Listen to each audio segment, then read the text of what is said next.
You, John Fitzgerald Kennedy, do solemnly swear I, John Fitzgerald Kennedy, do solemnly swear that you will faithfully execute the office of President of the United States that I will faithfully execute the office of President of the United States and will, to the best of your ability, and will, to the best of my ability, preserve, protect, and defend the Constitution of the United States. preserve, protect, and defend the Constitution of the United States. So help you God.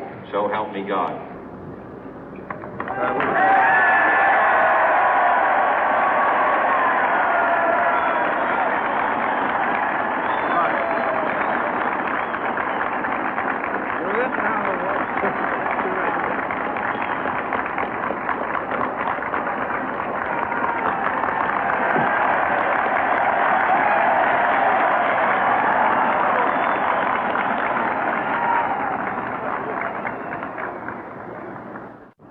Vice President Johnson, Mr. Speaker, Mr. Chief Justice, President Eisenhower, Vice President Nixon, President Truman, Reverend clergy, fellow citizens.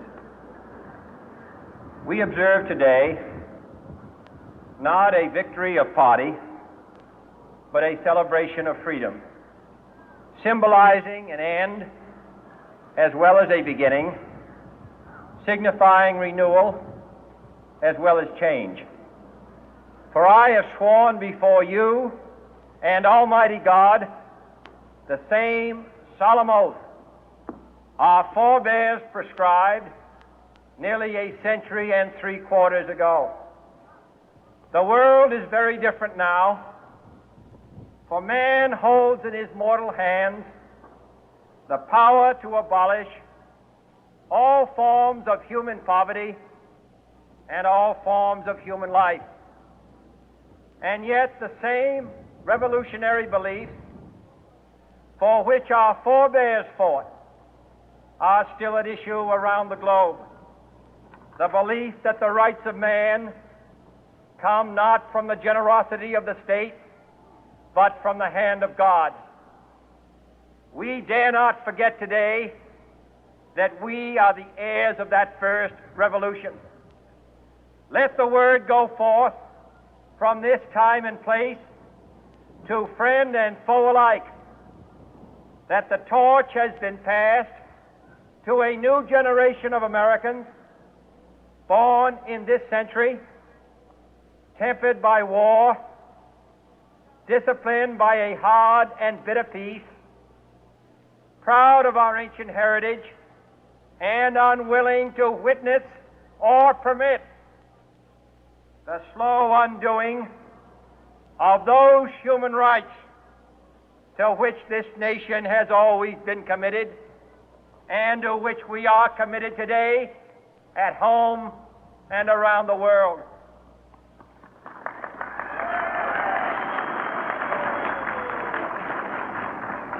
Let every nation know, whether it wishes us well or ill, that we shall pay any price, bear any burden, meet any hardship, support any friend, oppose any foe to assure the survival and the success of liberty.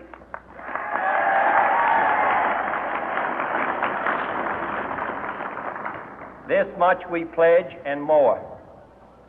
To those old allies whose cultural and spiritual origins we share, we pledge the loyalty of faithful friends.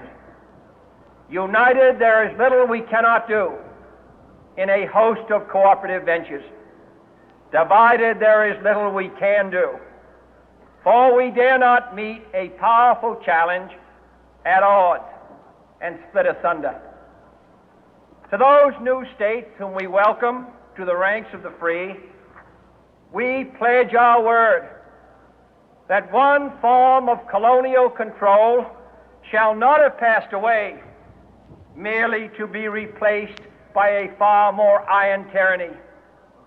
We shall not always expect to find them supporting our view, but we shall always hope to find them strongly supporting their own freedom, and to remember that in the past, those who foolishly sought power by riding the back of the tiger ended up inside.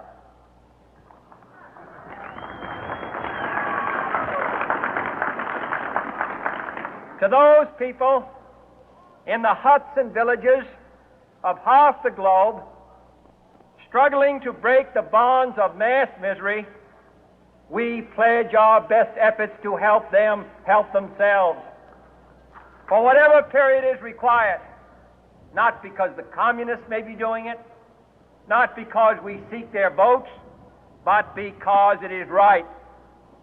If a free society cannot help the many who are poor, it cannot save the few who are rich.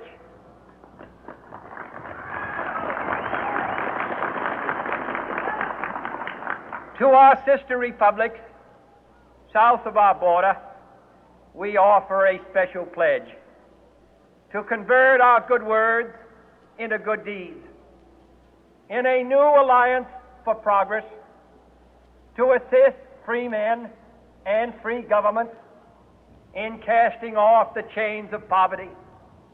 But this peaceful revolution of hope cannot become the prey of hostile powers. Let all our neighbors know that we shall join with them to oppose aggression or subversion anywhere in the Americas. And let every other power know that this hemisphere intends to remain the master of its own house.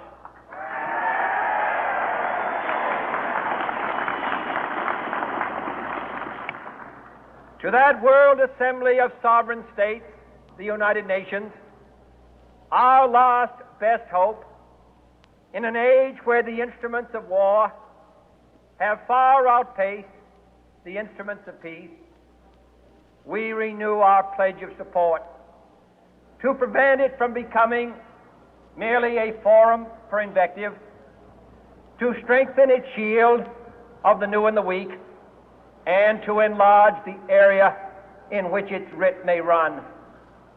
Finally, to those nations who would make themselves our adversary, we offer not a pledge, but a request that both sides begin anew the quest for peace.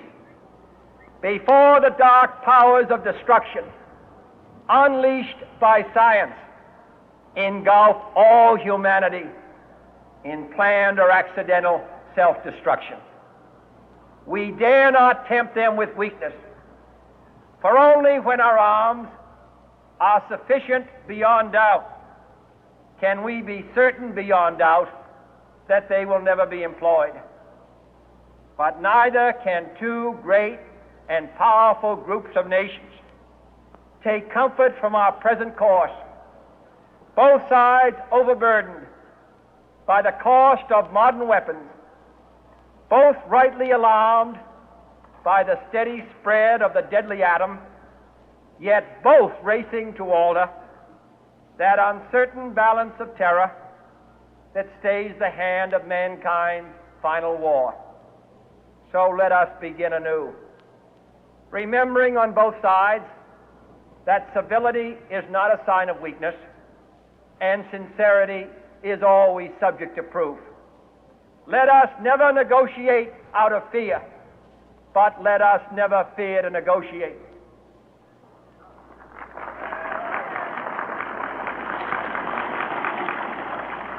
Let both sides explore what problems unite us, instead of belaboring those problems which divide us.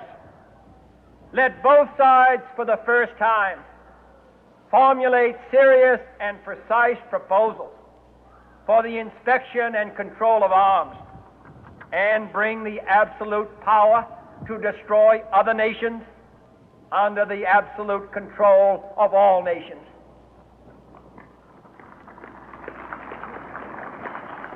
Let both sides seek to invoke the wonders of science instead of its terrors. Together, let us explore the stars, conquer the deserts, eradicate disease, tap the ocean depth, and encourage the arts and commerce.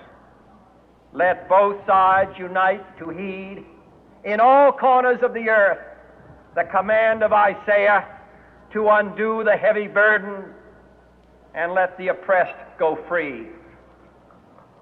And if a beachhead of cooperation may push back the jungle of suspicion, let both sides join in creating a new endeavor, not a new balance of power, but a new world of law, where the strong are just and the weak secure and the peace preserved. All this will not be finished in the first 100 days, nor will it be finished in the first 1,000 days, nor in the life of this administration, nor even perhaps in our lifetime on this planet.